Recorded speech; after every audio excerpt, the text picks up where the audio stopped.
Hey, this your boy Frank Gore. I'm listening to 49er Rush. Niners all day. Let's bring six home, baby. Let's go. Yeah. I love it, man. It's time for the 49ers Rush podcast.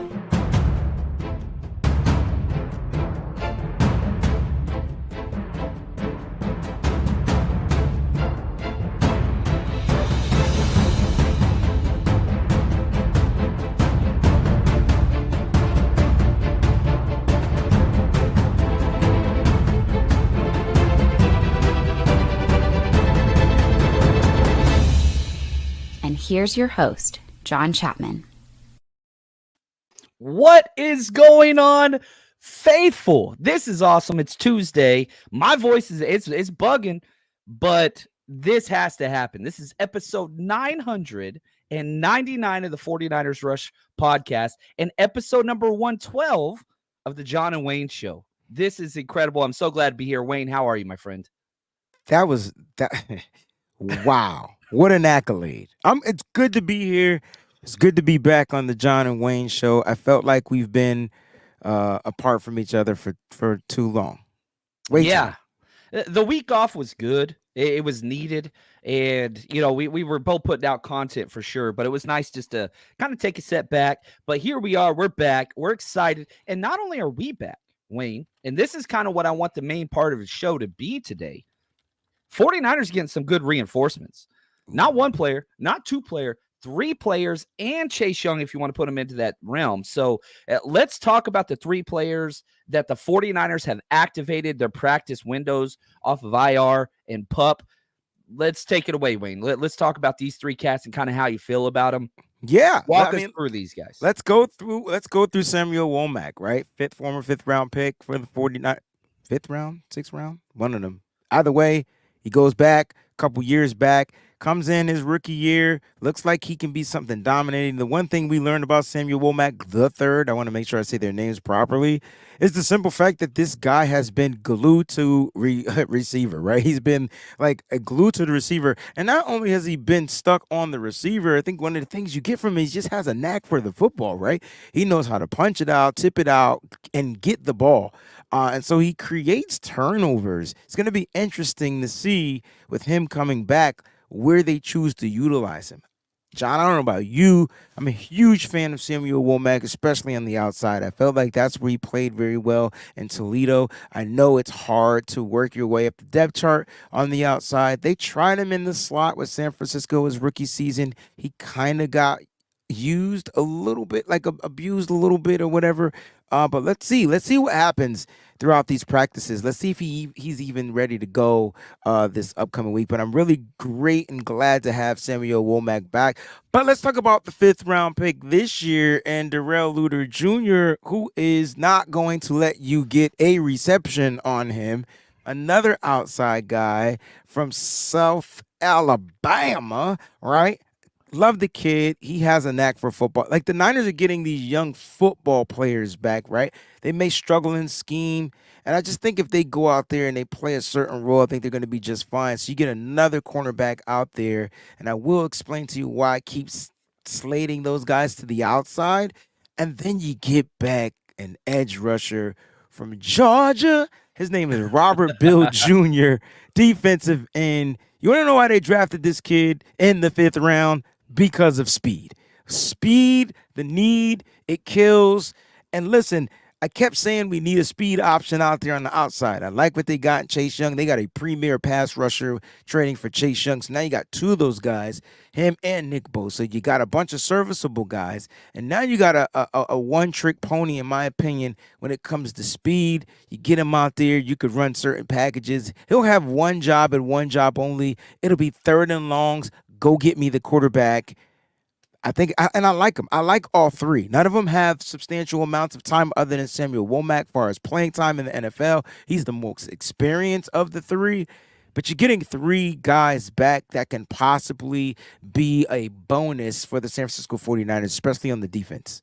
Yeah, I like that. And the poll question to today's show is, who are you most excited about, or who's the most important coming back for the 49ers? Robert Bill Jr., Samuel Womack, Darrell Luter, talking about just the guys coming off IR or PUP.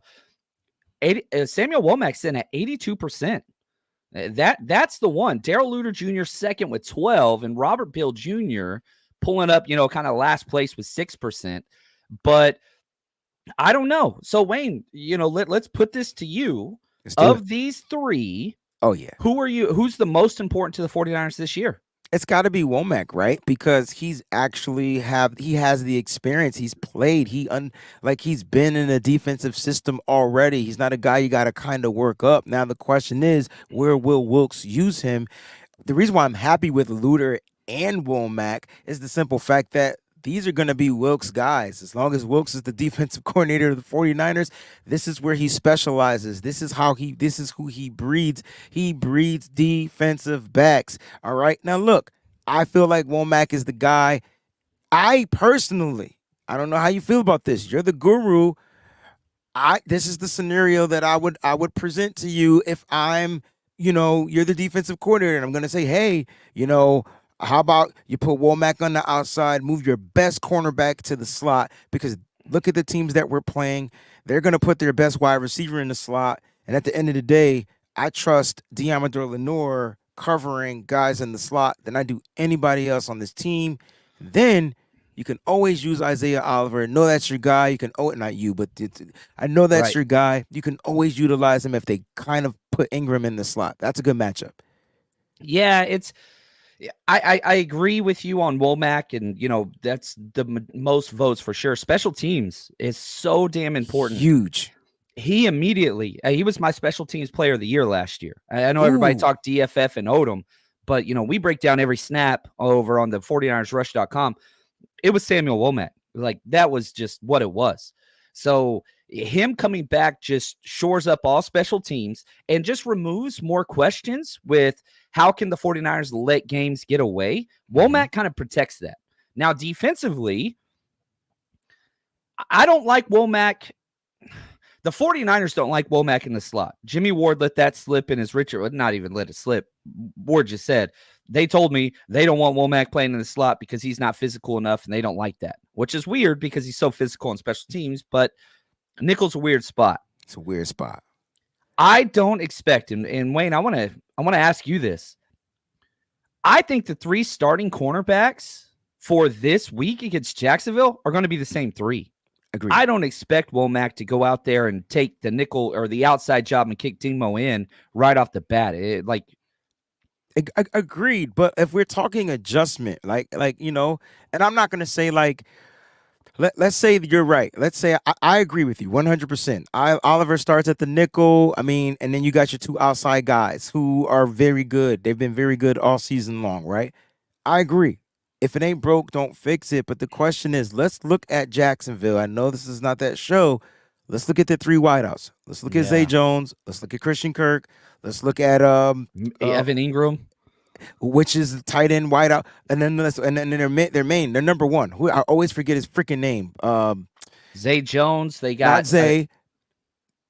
They're number one from Atlanta. Calvin Ridley. Calvin Ridley, right? That's their one, right? So look, I guarantee you they're going to match up. They're going to put Christian Kirk in the slot. They'll leave Zay on the outside. They'll live with what they get on the outside. I feel like Calvin Ridley and Christian Kirk will be interchangeable. I like the matchup. I like Isaiah Oliver's size on a slower receiver. And Ingram, not saying he's slow, he's just slower than the other receivers. So situational football, this will be a great time to test our defensive coordinator. You got to find a way to get Womack some reps, though, in the game. Like, the kid has a knack for football, and outside is where he shines, and he typically forces turnovers. You got to find a way to get him in there. Doesn't have to be a lot of reps. Just get him some reps. But, John, I agree with you. We go with the same three we've been rocking out with. Why? Because you just added Chase Young. Yeah, and I think that helps a lot. And I don't want to be done with this talk on these players, but I saw this in the comments, Don, and I was like, my man, for those that don't know, he said hashtag CMXCIX.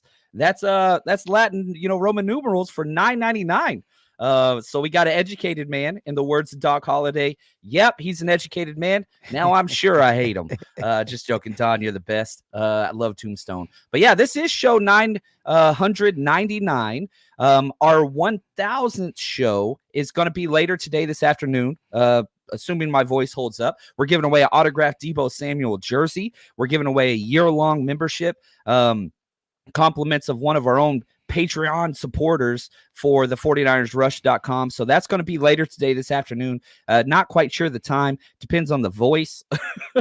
The voice is struggling, but that's okay. That's kind of the way it goes. So now I want to talk about Bill and Luter, because I'm not sure they're going to be activated this week, maybe not even next week, and they might not even be activated at all. However, their ceiling is way higher than so many other players on this roster.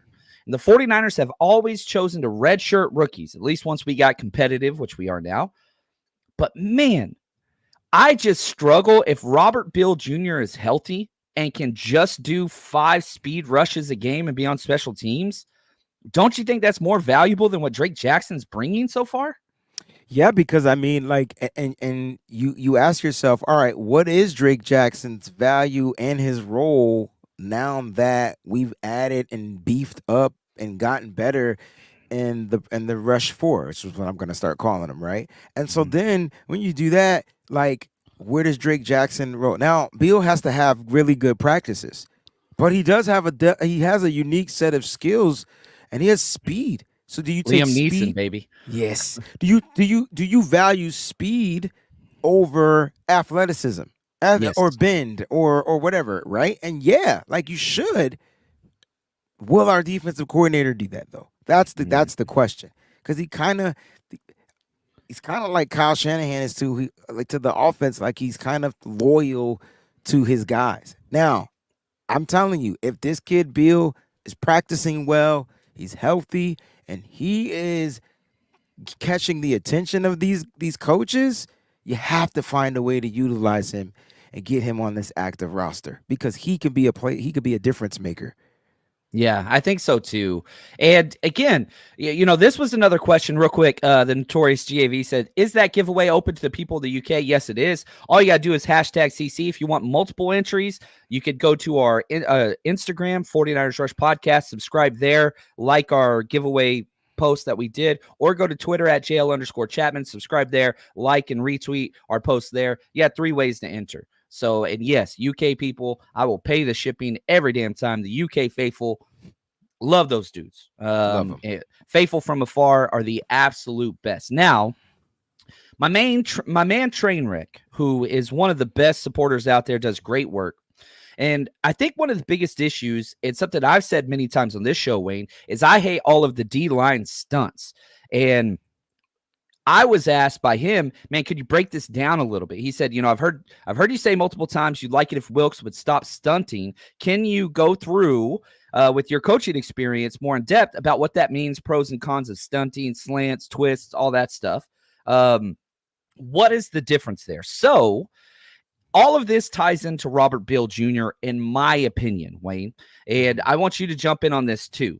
Right here, so if you're watching this on YouTube, I'm just showing you just a basic defensive alignment for a 4-3. And all I want to talk about is the defensive line, the front 4. Correct. Nick Bosa had the comment a few weeks ago where it was like, man, we used to just be a rush 4 team, and that's what we were. Stunts started coming last year, and we've been doing it way too much this year. I don't like it. The traditional way to play front 4 defense, and it's easy just to look at what Nick Bosa does. If Nick Bosa lines up outside the tackle, he blitzes outside the tackle. Like, it's not a blitz. That's where he rushes. If he lines up outside the tight end, he rushes outside the tight end. Wherever you line up, that is your gap. You go through your gap. You beat your man head up. We've gotten away from that. And whenever you look at some of the things that we have been doing the most, they are called TE stunts, which means the tackle shoots up, the end takes a jab step, then loops around. This has not worked too well for us. Wayne, what are your thoughts just on this idea of always running stunts from a D-line perspective? Well, I know you don't like it. I mean, the main reason why it's the personnel that we're using, right? And so like it's the pieces that we have. We don't have speed guys up there on the front. When you're running these stunts, and when we ran them even in the 3-4, I mean, Alden Smith was pretty damn fast, right? Like Justin Smith was able to make his adjustment, do his job, and then Alden loops around. Same stunt, just a different front. But when we're trying to do it here to create some type of a trickery of pressure, it's slowing the damn rush down a little bit, right? And if the quarterbacks are getting the ball out of their hand a lot quicker than they normally will, it's not allowing the rush 4 to get home a lot. Therefore, the stunts aren't working. Doesn't matter how you stunt. It doesn't matter how you twist. It doesn't matter. So just rush the 4. Let them just run straight, gap in, whatever they got, crash in, crash. It doesn't matter. The stunts aren't working. Now, when you add Robert Beal to this equation, and Chase Young to the equation, not saying Chase Young is faster, but he's faster than Nick Bosa. And the reason Chase Young has done really well in his stunt game this year, matter of fact, 3 out of his 5 sacks came out of stunts. So if you add a speed rusher to this, oh my gosh, it can work. You can. It can work. We have to see it properly executed, but it can work. And this is the theory from our defensive coordinator trying to manipulate the pressure a little bit differently without the blitz. We didn't even talk about the blitz yet. It's a whole nother right. Yeah, this breakdown. is just rush, is when you bring four. 5 or more. This is just rush 4. And this is just rush 4. So that's a whole nother problem. But my point is, it can work, and I think maybe it was more execution than probably the actual design. So by design, it can work. I know it can work because I watch other teams do it all the time. But for some reason, our players aren't executing it properly. Which is kind of the theme of the they're defense. Not built to execute it. That's what I mean. Yeah. Now, Chaz, I love this. He says, stunts have been great. They were great for Cousins and great for Burrow. Chaz always bringing the humor. I appreciate that, man. I mean, the issue is this. If stunts can work, I'm not trying to say all stunts are bad. Correct. The problem is when the opposing team's entire game plan is get the ball out quick. And now you're forcing Nick Bosa to take 2 to 3 lateral steps away from the quarterback. That's an issue. The pressures are happening. His pass rush, right? And the crazy thing, John, he's still getting pressure, right? Yeah. He's just not sacking the quarterback because you've taken away from his rush. Yeah, he's going backwards first, and that can be a problem. Now, the way that stunts work and are beneficial, if you have a mobile quarterback, it kind of makes it look like there's no pockets to scramble through. Messes up the screen game a little bit more. Lots of different reasons to stunt. But in the last 6 quarters, especially after Shanahan and Nick Bosa blasted Wilkes publicly, Wilkes went out there against the Bengals and said, cool, rush 4, Nick. Go ahead, buddy. And what happened? Nick Bosa got no sacks, and he was one-on-one most of the game. He got some chip blocks, whatever else. But they stopped double-teaming Nick Bosa for most pass plays the last 6 quarters, and Nick Bosa has been pressures there. Quarterback hits are there, just not finishing. Mm-hmm. And so like these are the things that I'm like, man, I really want to see more straight up 4-man pressure. And another thing that Nick talked about is our slants, where you slant the defensive line, where basically you line up in one gap and everybody slants to the right or everybody slants to the left. The problem with this is another 50-50. Because based on the offensive line's blocking technique, if they're all slanting the same way you're slanting, everybody just lost that rep. And so it's more opportunity for our pass rush to be not effective if they're doing a bootleg. If you guess the right way, it's huge. You guess the wrong way, it doesn't matter how good Nick Bosa is, he's going to be ineffective. These are the type of things that I want to eliminate or just do fewer of. Maybe Chase Young is going to be the difference. Maybe Robert Beal coming in could be the difference. But everybody, whether you're Steve Wilkes, fan, supporter, hater, doesn't matter. Something has to improve with the pass rush. It just has Absolutely. It starts with the pass rush on defense. I know everybody wants the DBs and the lockdown corners and everything. I guarantee you, the pass rush get home, none of that will matter in the secondary. It starts with the pass rush. And you can see it. I mean, I know everybody out here watches other NFL teams play. The pass rush, them sacks be helping. We talked about this at the very beginning when Nick was here. We were just Nick Bosa came in. We were sacks didn't matter. I bet you they matter now because it's just changing. It just makes it a lot more difficult for the defense to get off that football field. We're not even going to talk about third and longs and all that type of stuff. We got to get to the quarterback to screw up the rhythm of the quarterback. That's all huge. that other stuff will happen. Right. And Ed says, that this is who we are. 4 guys rushing, ears pinned back, hair on fire. We got to get back to it. We did. We tried to. Last week against the Bengals. It didn't work. It didn't work. Didn't blitz. Didn't run very many stunts. We went 4-man pressure, and Burrow lit that defense up. The quickest quarterback release, 2 seconds. Yeah. He was tearing it up. And then I know people watched the game because Burrow had at least 3 to 4 scrambles, right? Do you remember playing man coverage and everybody just being covered? And Burrow was just like, wide open, middle of the field. Yeah, that's the way it goes. Look at this. Brian, he helped us with the draft work when we were doing live in Vegas. Yes. You remember, Brian says, ordered the ring, gonna pop the question. Man, my man, Brian. Congratulations, man. Welcome to the club. Awesome, man. You and Mara are 2 of the best people. Excited to hang out in Seattle. I'm bringing my family out. Hopefully we can celebrate together, man. How cool is that? I'll be there with you guys. Let's go. That's what's up. Ed, hey, let's be real. We got a lot of stuff going on this week, Wayne. We are going to be hanging out. Yeah, this is good. It's always good when the Blues Brothers get together and we're on a mission from God. We're on a mission from God. John, we got to get black suits and ties, man. We got to do something in the shades and the hats. Don't tempt me. We got to do it. We got to do it. I mean, it's dope, right? That's who we are.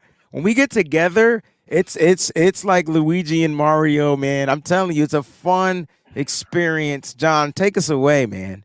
Yeah, so excited about this weekend. We got the legend Frank Gore coming out to party with us Saturday. We're going to be downtown Jacksonville at the Underbelly from 2 to 6 p.m. And Frank Gore, if you've never been to one of his events that we've had him out, he started the whole thing for us in the 49ers Rush Road Trip. Whenever we did the party at the Super Bowl with him, he's a legend. I mean, he's the freaking man. And, come get an autograph, picture.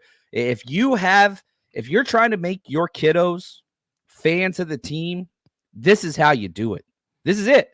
They meet this guy. They get a picture with this legend. It's in the books. Ooh, I got a question. Ooh, okay. Let's do our top 5 49er running backs of all time. Top 5 49ers. I'm going to cheat. I'm going to pull up. You have to cheat. You have to cheat. Because now I'm going to miss it. We don't want to leave the nostalgic players off. But off the top of my head, is Frank Gore number 1? And then Roger Craig number 2? There we go. Yeah, that's where I was going to. And then Christian McCaffrey number 3, even though he's been here for 1.3 years. He probably will be up there. Ooh. I'm partial to Ricky Running Waters. I know he wasn't here long term. He's definitely top 5. Yeah. And then I got to go Garrison Hurst. That dude impacted my youth strongly. I love it. I get if you want to leave McCaffrey off, but he's just different. So I'm cool with leaving him off. But you got so far we got 4.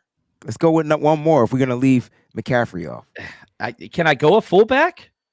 William Floyd, Tom Rathman. Which one you going with? Bar none, baby. Bar none. I mean, I wore 40 because of that dude. That's the number I wore in high school because of another thing we have in common. They used to call me 40. Yo. Oh man. Are you kidding me? I had to wrestle a dude for the number. His birthday was before mine. We're the same class. We both were starters. And so then number selection is rough. And so he got the number and I was like, dude, let's wrestle for it. He said yes. I won. I got the jersey, and then that was done, man. That was it. And I understand Rathman. I get this, Big Papa. Rathman was better. Big Papa. I don't disagree with that. I'm just saying, for my nostalgic childhood upbringing, it was something about the bar none, and then he come in there with the cue, like dance after, like he was a fullback, like Rathman was an all-purpose back, something like that. Like he could catch, he could run, he could do all types of stuff, right? But bar none was a full back. I loved it, man. Oh man. I loved it. And yeah, Kevin Barlow, he was incredible. No doubt about it. So yeah, I'm going Frank Gore, Roger Craig. Then I'm going Ricky Waters, Garrison Hurst, and then William Floyd. I understand CMC is going to be on that list. Respect. He's going to be probably. You do one more year, he's on that list, right? We've barely had him a full year. Easily. But the number one on both of our lists, Frank Gore. It's Frank Gore. Right back to the full circle. And he's going to be with us this Saturday, having fun. Can't wait to see him. Excited about that. Our tailgate the next day is going to be incredible. It's the number one tailgate spot in Jacksonville, right across the street. We've got unlimited drinks, premium drinks. We're not doing just cheap stuff and whatever. Beers, seltzers, premium drinks, food. It is going to be off the chain. Giveaways, trivia. If you've never been to one of our events, I just say come out, because most of our people are all repeat customers, and we specialize in having a good time because we don't make money on these damn things.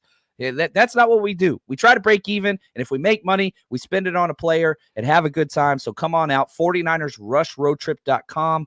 Whew, it's going to be a good trip, man. I'm so excited. When do you get in? Excited. I'll be in Friday evening. All right, I'll get in Friday evening, and I can't wait. I haven't been to Florida in almost 20 years. It's been a minute.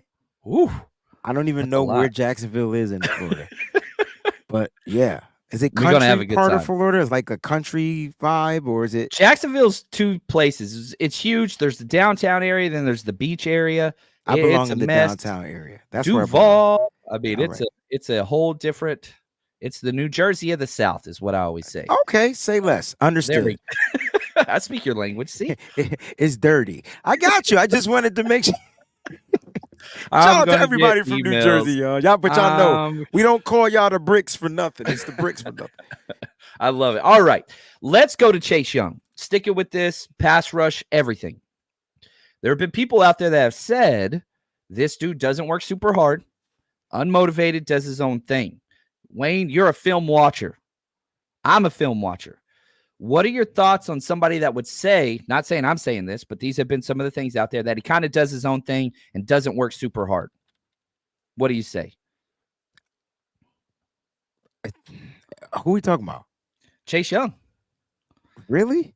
This is not my opinion. That's what they got from Chase Young? Sources from the locker room of Washington said, you can't believe anything from the locker room of Washington. That's number one. They said bad stuff about Trent Williams and how that panned out. I mean, you have to go off of what you see, right? And I get it. Chase Young, rookie season, wasn't as promising as everybody wanted it to be. Understood, cool, no problem. And then he dealt with the injuries. But let's go back. Let's go over this year. Let's go over the year before he became a 49er, where he's having his career year. He's off to 5 sacks. He is stunting. He is, my favorite part about Chase Young? He can contain the edge. I don't think people know what that means. John, maybe you should just take a pause, let me shut up, and you break down how important the edge is for a defensive end. Something that Nick Bosa is struggling in, but he's trying. Oh, you bring it right on point. Did you know I was going to ask that question? I did not, but okay. I'm excited. I'm thankful that you did. So if you're looking at the graphic, and if you're not, that's okay. Let's just look at this from the right side, the right defensive end, where Chase Young, or it doesn't matter. He'll play left and right. Doesn't matter. Your job is to rush the passer or set the edge. Those are the two things. Those are your two big responsibilities. When we say set the edge, you have to confine the running game within a small bracketed area. The field is 53 1/3 yards wide. You don't want to defend all of that. So what you do as a defensive end, this is why you line up outside in a 5 or a 7 shade. 5 is outside the tackle. 7 is outside the tight end. We do a ghost 9 a lot of times. You can still do it from there. It's actually easier from there. But what happens is, let's say they're doing an outside toss like we do or an outside zone. Doesn't matter. Your job is to cut the run back inside, because that's where the other 6 men in the box are. Your, 3 linebackers, another 3 defensive linemen, or 3 down linemen, 2 backers, and the nickel. Doesn't matter. You got to send it all inside. So instead of defending the entire width of the field, you are shrinking that by setting the edge, and you are congesting the middle of the field and playing team run-controlled gap responsibility run game defense. You get 2 good edges, which Nick Bosa is unbelievable. One of the best things that Nick Bosa is good at is he is better against the run than he is the pass, which is crazy. That's saying a lot, but that's kind of what makes him different. That's what makes guys like Cameron Jordan different, is how good they are against the run. You're good against the run, you play in the NFL for a long time. That's why Cleveland Farrell gets so many good snaps, or so many more snaps than Randy Gregory or whomever else, because he's so good against the run. Chase Young, pretty damn good against the run with his athleticism and power. He can shrink that. Now he can do that on both sides consistently. Mm-hmm. That's going to help the run defense considerably. And you're forcing stuff to go back through the middle. And so, that's the best. I don't get what plays are. He doesn't take off plays. He may be taking out of plays because they're trying to get to him. Just like, would you say that Nick Bosa takes off plays when they're throwing 2 to 3 people at him every single time? No. That's what you're getting from Chase Young. Doesn't sound like there's going to be a locker room issue here. First thing he came out and said is how he liked the culture. And whether he's experienced it or not, he knows of it. And so that's the key, right? The fact that he even knows what the culture is like here in San Francisco, that's a bonus. The fact that the vibe is good, and when somebody say they like the vibe, y'all know what the vibe is. How many people doing the bump boom box thing now? Yeah. Come on, the vibe is real, right? When the coach still wear J's. So at the end of the day, that's great. And I think people forget the part that he said that, they're winners in this building. Yes. And he wants to be a part of that. I mean, come on, man. Miss me with that taking plays off crap. He's a 49er. He has the most sacks on the team as of right now, and I expect the number to continue to trend upwards. Yeah, and I'll say this. Chase Young is more talented than Bosa is. Now, does he have the work ethic? Does he have the hustle? Does he have the hands? No. He went to Washington, John. Yes, and that's huge. And I think, right here, Ed, when you have Chris Kusarek and Bosa helping him, it's going to be lights out. Ed says mark it. I trust Ed on everything he says. Dude crushes it. But I even said this before Chase Young came out. He's more talented than Bosa. He is physically a better specimen pass rusher built-wise, but it's the other things. Does he have the motor? I haven't seen that. Is he fast? Is he burst? I don't see him take plays off, but he's not, he's wearing 92. Kerry Hyder was the antithesis of Chase Young. He was a try-hard that was a defensive tackle convert that got almost all of his sacks and TFLs and tackles on second, third, fourth effort. Chase Young wins on first effort. First. Correct. So if we can join a little bit more of the enthusiasm and the hand technique and all that stuff, his ceiling was always higher than Bosa's, but Bosa's just a damn machine because he works harder than everybody else and blah, blah, blah, blah, blah in the offseason. Maybe not this offseason. I want to talk about this. I thought this was an interesting question from Gold Blooded, all caps, so he's screaming it. What does it say about Wilkes that they had to get Young because the in-house guys couldn't get it done? I would turn around and say, what does it say about freaking head coach Kyle Shanahan that you had to go get CMC, right? You improve your roster. You find ways. You find ways to improve the roster every season. Does it always happen? Lately for the 49ers, yes. Look at the way the 49ers build their draft picks, right? Because people are realizing, hear me out, people are realizing that you don't need a first round pick. You don't need a second round pick. You want those. Those are luxury picks. Where do you hit in the draft? Third, fifth, 6. If you can get a 7th round pick to be amazing, Brock Purdy, right? If you can get like Kyle Shanahan is changing the value of picks because he's doing that. Everybody is like, oh, yeah, we'll take a 3rd for this guy. We're not going to re-sign him anyway. You want to give up a 3rd? Let's talk about how many 3rd-round picks we end up flipping out of this, rule that we got going on with these coaches getting head jobs and minority coaches. Like, Kyle is just playing freaking chess, even with picks. And it's not just Kyle, it's John Lynch. Like, he's not getting enough of the credit on how he flipped a trash-ass organization. No disrespect to the 49ers, but we were below the below. We couldn't find a head coach to get it right. We couldn't. The owner was weird. General manager and coaches was beefing. We went through Tom Sula. We went through Chip Kelly. Like, none of that stuff was working. No. He finally gets a guy that comes in here. Offense is. It was going to take time to build. We built the offense. We built the defense. We stay improving the defense. When the last time we addressed the defense like this? It's been other a minute. Than in the draft. Yeah. I'm asking. Other than the whatever draft. You traded for D Ford in 2019, maybe. And what was D Ford's responsibility and role on his team? Speed rush only. And where did we go? We had one of the best defenses in 49ers history. Went to the Super Bowl. So where did you say we were lacking on this? I know it looks like it's the secondary, but you just talked about the beginning of the show. You put up the defensive front. It's always going to be the pass rush. Even Always. John Lynch said, I wouldn't be in the Hall of Fame if it wasn't for the front 4. Yep. One of the best ever. One of the best ever. And so whatever you have, Kyle Shanahan and John Lynch are simpatico with this. One of my favorite Kyle Shanahan stories is when he was with the Texans and Charlie Casserly was the general manager. They had the 1st overall pick, and Charlie Casserly went through every single position coach, and they asked everybody, who do you want, Reggie Bush or Mario Williams? And whenever it got to Kyle Shanahan, who was a wide receiver coach, just became OC, he said Mario Williams. He could have got a toy for himself. Mario Williams. You start with that premier up front, man. You get it. We got Chase Young for a free 3rd round pick. A comp pick, man. That's the same pick we used for Cameron Latu. You get what I mean? Like, it's weird. Like, so, and it doesn't cost too much. So that's Parag Marate saying, hey, man, see if you can get it for a 3rd, man. He's only going to cost us $561,000. Yeah. And like you look at, like everybody was talking Brian Burns, and Brian Burns is better than Chase Young. Oh, like, yeah. I don't think that's a I thing. agree. But you're talking 1st round plus and a contract and paying this year. You got Chase Young, $500,000 off the cap this year, nothing. You gave up not even a top 100 pick. Not even a top 100 pick.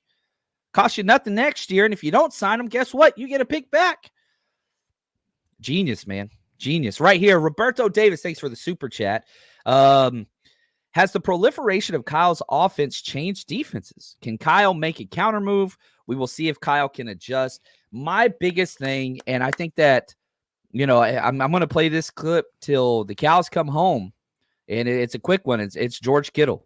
And us being a one-dimensional football team isn't very good. You're pass only. You get behind. You abandon that running game. You go empty sets. Bad things going to happen. So if you could stay at a contested game, not abandon the run, I think Kyle Shanahan's scheme and everything is everything that it needs to be. But the problem is, and you can cite and whatever, whenever he's down in the 4th quarter, you've got to be able to run the damn football. And whenever it's just CMC, who's incredible, team MVP, my man Phil, when are we going to see Jordan Mason? Do you think it happens? Do you think Jordan Mason will even get an offensive snap this week? Nope. I don't either, man. Should, but I don't think he will. It's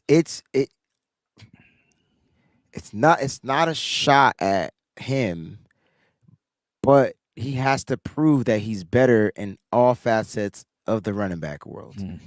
Pass pro, probably meaning number 1. I think you can use Jordan Mason. He can rush. He's gotten better in pass catching, but what about pass protection? Because at the end of the day, you got to make sure your quarterback is protected, and we're not just going to throw the ball all the time. We're not going to run the ball all the time.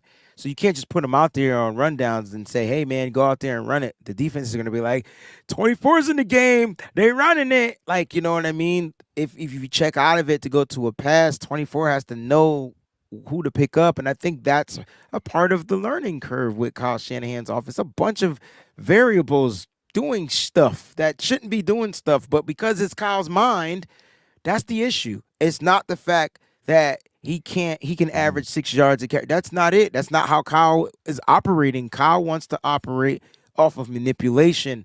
I want a guy out here where you can't zero in on him. And I think that's why you don't see him. I think that's why you get more of Elijah Mitchell. Now, if Elijah Mitchell is injured, Kyle has no choice. And when you have no choice, you do what you got to do. But that's when Christian McCaffrey's carries bulk up. And so it's weird. I know I would like to see more Jordan Mason. I feel like he can add a good punch, especially in the run game. But if Kyle is if we're looking at football like we need to be looking at football, it's more to averaging 6 yards a carry. Yeah, I'd be fine with TDP getting snaps, to be honest with you. I mean, 3 consecutive negative games in a row with Elijah Mitchell. 3 consecutive negative games. But John, you watched the film. Yeah, it's bad. It's terrible. Not because of him. John. All right. I can't find one positive thing he's done in 3 weeks. I didn't say you could find anything positive. But let's go to the last game because I know you just I get your Patreons, right? I know you watched the last game. Yes. The first snap, negative loss, right? Negative yards, right? The one we saw. Whose fault was that? I think it was Jake Brindle got blown up. Nope, it was Jawan Jennings. He didn't block. That was the blitz off the edge, and he didn't get there in time. The timing was off. I'm not saying Elijah Mitchell is good. He used to be. What I'm saying is every time he gets his opportunity, someone else is making a mistake, and he's tackled for a loss. So how can we blame that on him? See, and so, here's my thing. I paid a ridiculous amount of money to get Elijah Mitchell to come to our party. I love Elijah Mitchell. I have pictures of him with my children. You know what I mean? I am an Elijah Mitchell fan. I love his story, love who he is as a human, all those things. I'm saying the fact that he has played 3 consecutive games without one positive play, that's problematic for me. I understand not all the plays are his fault. Brindle got blown up once. Jawan Jennings missed a blitz. I understand those things. He had a positive play, though, John, because if it wasn't for him, Christian McCaffrey wouldn't have scored the touchdown. Yeah. I'm going to find the positives on. That's good. Listen, if it wasn't for him and if Brock Purdy doesn't throw the interception, it's a walk-in touchdown. So he's making positive plays. They're just going unnoticed. Debbie had a comment of Debster. She had a comment, and I don't know if you could pull it up. I'm trying. I know it's tough. I'm trying. I know it's at the 142 mark, but I'll just read it. But not playing Mason capital just because he isn't blocking downfield. This ain't about blocking downfield for me, or isn't blocking like Kyle seems silly to her. Why not use him alongside CMC? And that's a great question. But I think, again, it's because Kyle, when you have Mason out there, doesn't make sense to me. I'm just thinking of what Kyle's probably thinking. He doesn't trick the defense. Right. They're going to say Mason and CMC's in the game. Somebody's running it. They don't fear him in the pass catching game. That's the case. Run a damn play action, right? That's boot action, play action, and get Mason wide open. I agree with what she's saying. I'm just thinking of the way Kyle's probably thinking, which doesn't make sense all the time. It doesn't. And I love Kyle. And Kyle's incredible. He just don't make no damn sense. Sometimes it's a little confusing. Now we got some more super chats, some more comments I want to get to, and some Aiyuk and CMC questions. But before we get to that, let's pay some bills, baby. When your money's on the line, choose a trusted sportsbook that gives you tools to win, like MyBookie. And MyBookie doesn't matter if your team's up or down. You can easily cash out or bet the game live to come out on the winning side.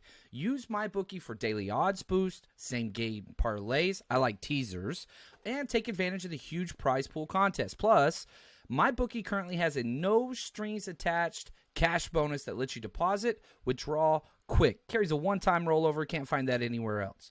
Just use promo code 49ers, 49ERS, or scan the QR code on this video right next to my face here to claim your own cash deposit bonus now. That's promo code 49ers. So try my money bag. You basically roll the dice and it picks a team and gives you extraordinary odds on who's going to win the Super Bowl. Lots of fun options there. So bet anything, anytime, anywhere, and I do mean anywhere, wherever you are, you can bet with MyBookie. Just make sure you use the promo code 49ERS, and let's go. Let's make some money together. All right, we've got some super chats that I like. Gold-blooded, thank you so much for your support. He says, why does one major player have to be out for Kittle to shine? Isn't the beauty of having weapons everywhere, being able to exploit mismatches each game? I kind of feel this one. Yeah, man. I kind of feel this one. That's why I when I was talking to Debster, I can't explain. I don't get Kyle Shanahan. Doesn't make any sense. Like Kittle doesn't have to block all the time.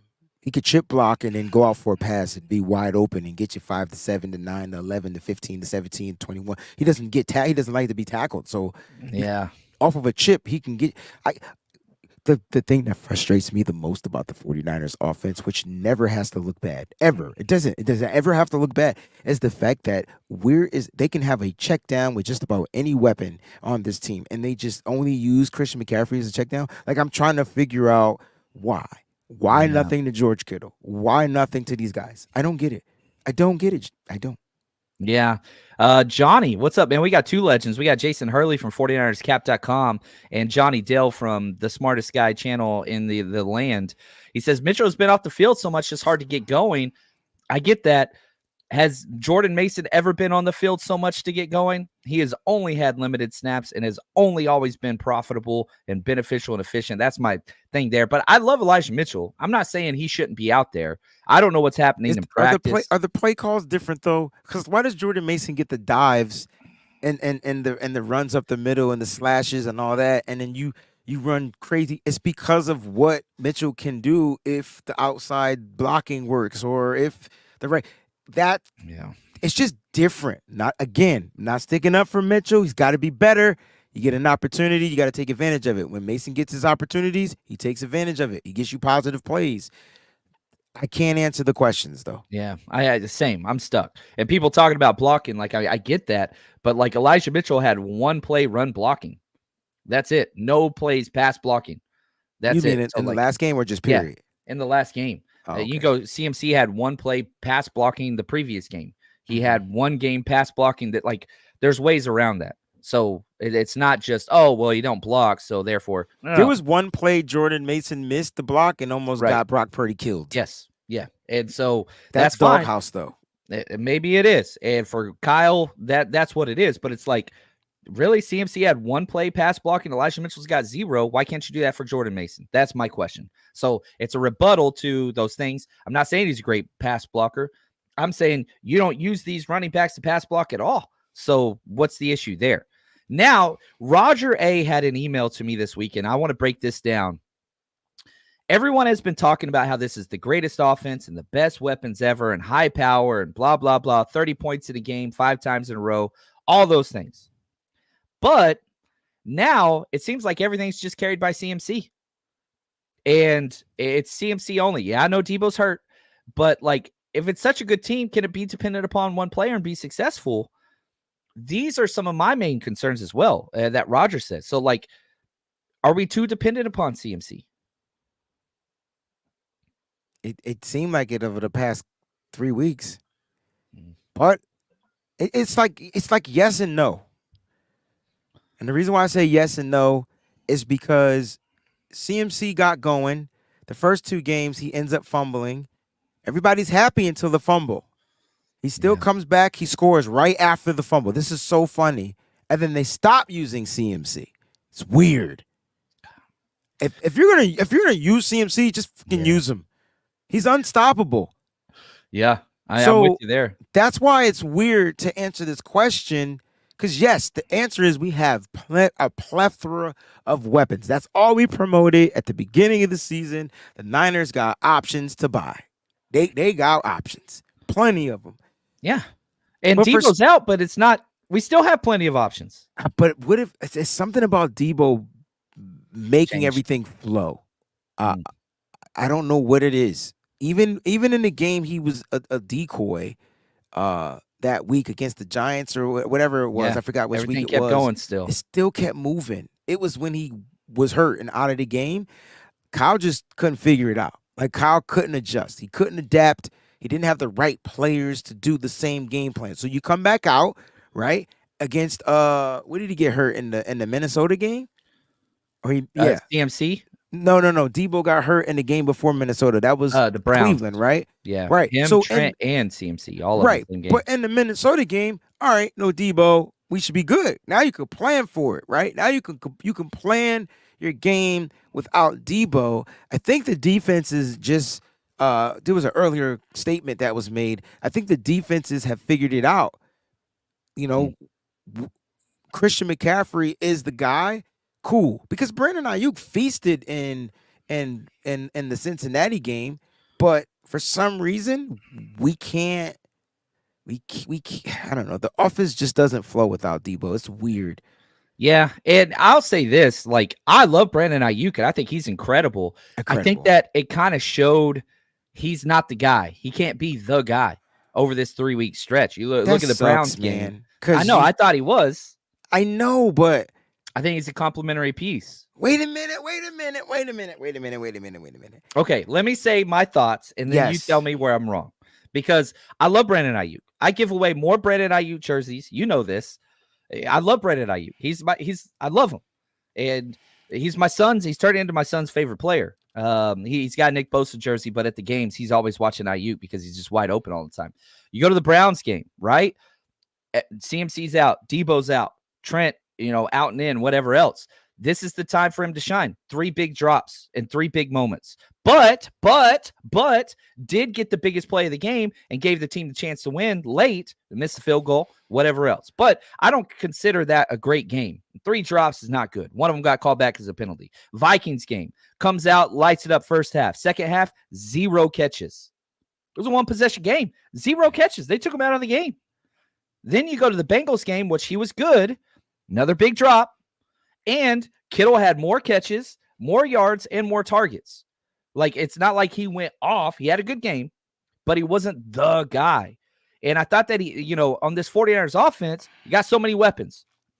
Well, weapons are gone. I didn't ever feel like he was the guy. I think he hurt himself contractually long term. I don't know. I like this. I think he's not the guy by design. So it's weird, right? Does he make mistakes? Absolutely. Every player in the league does. But how do you not? Don't you tell me Minnesota took him out of that game? Dude, he had 0 targets in the second half. Yeah, because because they didn't throw it to him. I mean, they did. They shifted the coverage his way. Bro, he was open. Like, we could go through the film on him. He gets open. And ain't not one play Brandon Aiyuk not getting open. If the quarterback don't throw him the damn ball, how can he be the guy? And again, there's so much context to these things. What I'm just saying Brock to do is just say, that's the guy. Period. End discussion. I watch every other quarterback in the league do it. Like A.J. Brown, because you got to bring him up. Yeah. Got to have the conversation, right? Killing. Why? Why is he killing? Is it that he's just that much better than Brandon Aiyuk? No. It's just the simple fact that the quarterback trusts, I'm going to get him the ball. I don't care if he drop it. I'm going to get it to him at some point. You could double him in if you want. You could do whatever you think. Here's the thing about Brandon Aiyuk. He's open. You gotta get him the ball. This isn't about scoring touchdowns. The offense is built to score from anybody, anywhere, at any given moment. He does get opportunities. He has dropped some passes, but that shouldn't stop from going to the guy. They gotta give him the ball. I'm defending him on the fact that if you give him the ball, he's the guy. Yeah, I love him. I absolutely love him. I was excited because I thought these 3 weeks it was going to be like, okay, Brandon Aiyuk is a top 5 wide receiver across the NFL. Like Yeah. that's what I wanted. I don't feel like that happened. Now with Debo coming back, Trent coming back, maybe that because that was where the conversation was before the Browns game. Everybody was like, hey guys, you're missing out on number 11. Brandon Aiyuk's the national conversation as this guy needs to be involved in the elite wide receiver group. Last 3 games, that has dissipated. And no, I'm not trying to give, Kittle a pass for his drop. Not at all. I'm just saying this is Brandon. Yeah, right here, Nick. Yeah. What about Kittle's big time drops in that game? Yeah, he had big drop. There's no doubt about it. But right on the next play, guess who went right back to him? Yeah. Brock Purdy went right back to him. You get what I'm saying? Yeah. He went right back to him and then caught it. So you forget about that drop. Yeah. Because he was able to make up for it. But my point is he gets open on every play. Like I know that doesn't mean you have to throw it to him every single time, but that young gentleman has mastered getting open. I think by design. Yes, I think by design, coaches do some weird things to get deals. Weird. Yeah. I don't want to believe it. I know. I tell you, Wes Welker messed it up for me. He messed it up. He came out and snitched, and from that moment on, I realized that, coach, because at the end of the day, it's business too, right? And I want Brandon Aiyuk to be here. You want him to be here. Do they pay him as a top 5 receiver? No. Well, man, because he ain't scored that many touchdowns. And yeah, I mean, touchdowns are kind of like sacks, I got you, bro. Aiyuk's playing incredible, and I'm not saying he's a bad wide receiver. Oh no, I'm just you saying never said that. He had an opportunity to prove he's a top 5 guy in the NFL, and I felt like whether it was on him, the play calling, the passes, don't care. We were in a super pass heavy 3 games in a row, and coming down the stretch outside of the Browns game, he did have that amazing catch. It gave us a chance to win, but anyway, that's where we're at. So, anyway, this has been fun, man. I miss you, Wayne. I ain't gonna lie, bro. Who's gonna be? All right. Who's gonna lead the team in receiving yards on Sunday? Aiyuk, Debo. It'd be Aiyuk. Kittle. It'd be Aiyuk. I think when Debo comes back, it makes Aiyuk better. That's my whole thing. I got you. He's a part of the machine. He's not the machine. I got you. And that's not a negative. Like we always say, oh, he's a system quarterback. And I don't think Brandon Aiyuk could be successful in any damn system there is. You create separation on routes. You can play in a power scheme, vertical scheme, zone scheme. I don't give a damn. But I think Debo coming back helps Aiyuk more than it helps CMC, if that makes sense. In the receiving game or just overall play? Yeah. All of it. You got to rotate safeties over the top of Debo because he breaks so many damn tackles. You ain't never lied. But Debo does make I know it doesn't make any sense, but I guarantee you the run game will pick back up. Yeah. Debo makes everything go well, man. He is like the Febreze of the 49ers. He covers up whatever smell you got going on. Not that I do that, but sometimes, you do what you got to do. Anyway. I got to get my Febreze. Wayne, this was a very, very good show. I want to say thank you to everybody. Later this afternoon, show 1000, giveaways, all that stuff. So stay tuned for that. And then we're going to be live in the morning. Steph, John, and Wayne show 8 a.m. Wayne, when are we recording again? We're flying. I'm going to be in the airport. Right. You're going to be in the air. I'm going to be in. My flight leaves at 6 a.m. Oh, early. So by the time you land, I'll probably be driving. Well, no, because you got a long flight. We can do a Friday night show. Yeah, that's cool. That works. We'll do a Friday night show. Yeah. I will have libations, and we will talk football, and we will have a wonderful time. Excellent. All right, Wayne, take us out of here, my friend. You guys are always the real. I love y'all. Keep that energy. We are going. I was going to say undefeated for the remainder of the season, but I got us losing one more. I'm sorry. It is what it is. I just don't see us beating Baltimore. Prove me wrong. The Niners are back. John and Wayne is back. We'll see y'all this weekend. Let's go. Niners all day.